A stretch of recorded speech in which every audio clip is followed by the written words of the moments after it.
What is something that doesn't sit right with you? Part 2.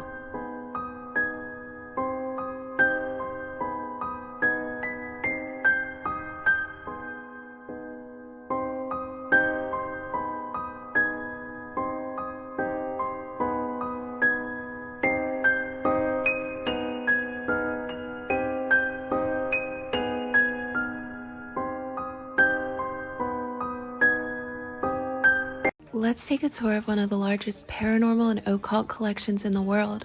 When most people avoid the Ouija board, this collector fills his home with them. The paintings on the wall are the works of Ed Warren, the famed demonologist that you will recognize from the Conjuring series. The metaphysical artifacts are complemented by a two-headed calf, a lamb with extra limbs, and other natural anomalies. If the question you're asking is this all real? The answer is yes, all of this is absolutely real. What's the scariest nightmare you've ever had? This nightmare comes from a Reddit user, and apparently this is the first dream that they've had in months. The dream started off normal, and this person was just sitting in their living room with a friend, but when they started to go up the stairs to go to bed, it seemed like the stairs just carried on forever. This person then turns to look behind them, and they see this very tall, dark figure wearing a three-piece tuxedo with white eyes. They then get a huge rush of terror, and they are aware that this is a nightmare as they can feel themselves in their bed, but they can't move or say anything, and it seems as though they may have been experiencing some form of sleep paralysis.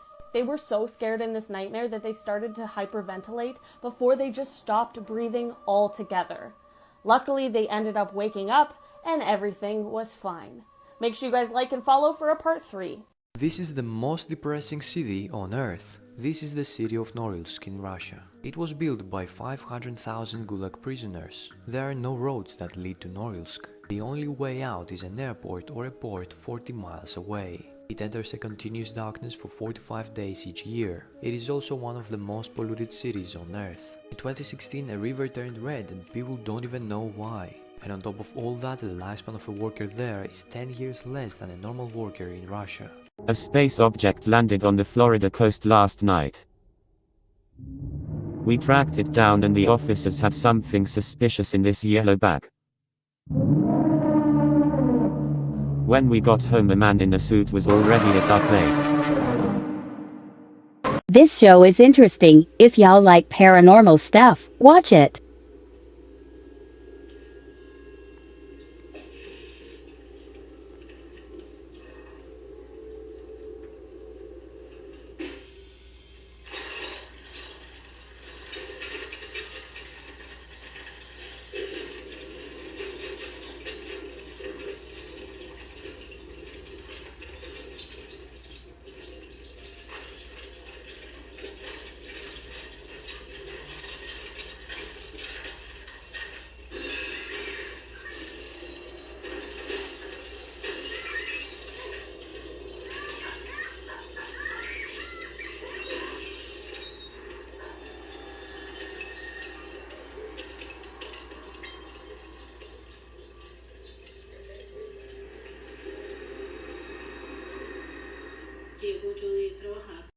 Alright, so here it goes, my Hatman experience. My ex-husband and I were laying in bed watching TV, and out of the corner of my eye, I saw a shadow, and it looked like a man in a trench coat with a hat.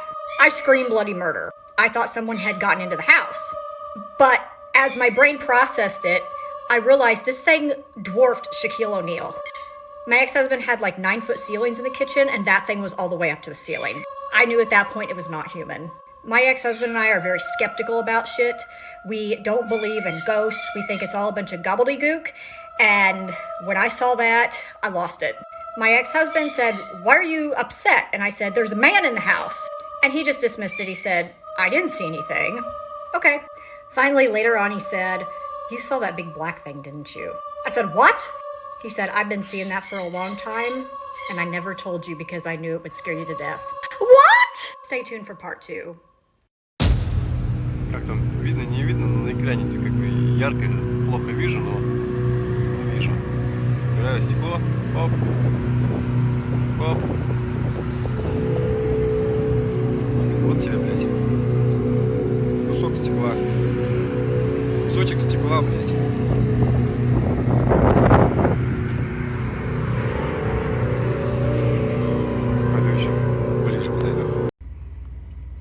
other news that no one is talking about. The Pentagon confirmed that a video showing a triangular UFO is real and taken by the US Navy. So we're just not going to talk about that? We're not going to cover that on the news or anything? That the Pentagon is confirming that there are UFOs? Trip on Randonautica. It took me into the woods. WTF is this hole? WTF. WTF. Classy? Like for part 2. Went to an 1800s ghost town in the middle of nowhere.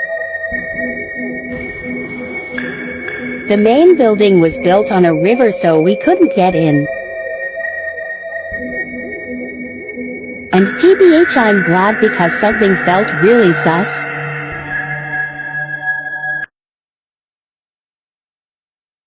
After watching this video, you'll want to search Area 51 Tunnels, Explore with us. We found a massive network of mysterious tunnels right next to Area 51. We call these the Area 51 Tunnels. We found some insane things inside. This is part 1.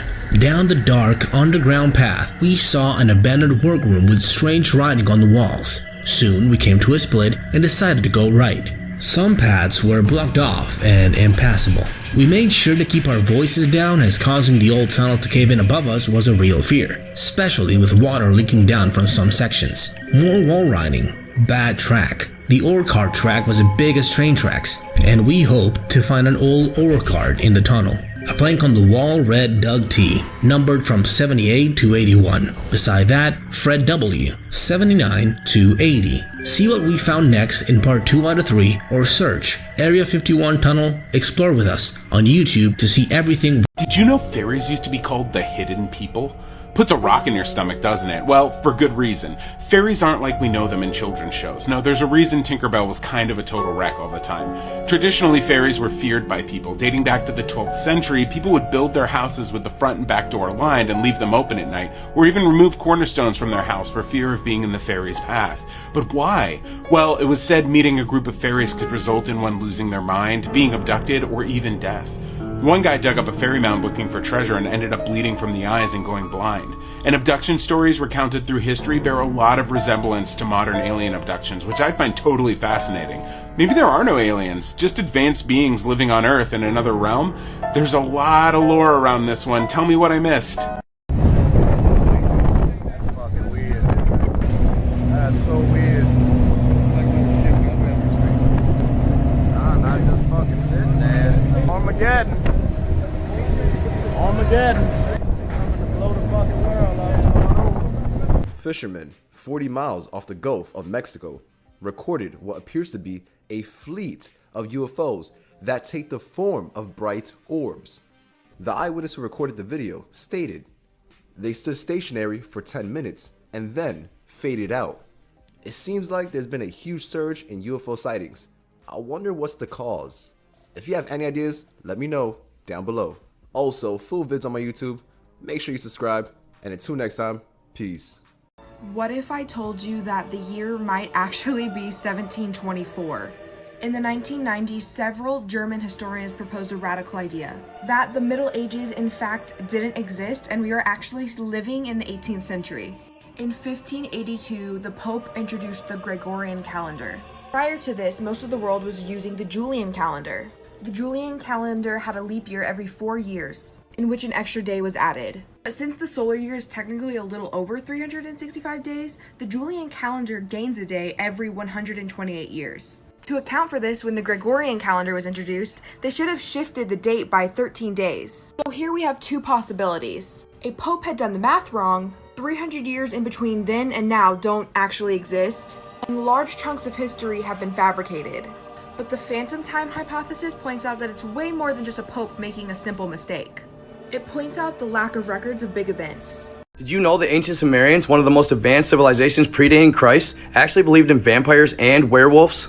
The ancient Sumerians existed in Mesopotamia about 12,000 years ago, and seemingly out of nowhere after the Stone Age, they gained advanced knowledge in the economics and organization of its people. with such inventions as the wheel and the concept of seconds and minutes in time being just a couple of their successes. They were known as the cradle of civilization. And few know this, but they also had a firm belief in vampires. The ancient Sumerian tablets depicted that they believed in two types of blood-sucking demons. These were known as the Akimu and the Atuku. The Akimu were one of the first and oldest myths known to man, predating Christ by 4,000 years. It was said the Akimu were the enraged spirits of the dead who went unburied, and they slept beneath the ground. And they were fearfully dreaded by the Mesopotamian Empire. Inuits and Eskimos described them as severely rotting corpses. The Atuku, on the other hand, were laid to rest but weren't given any offerings from friends and family at their tomb. It is said they were almost impossible to kill. 2.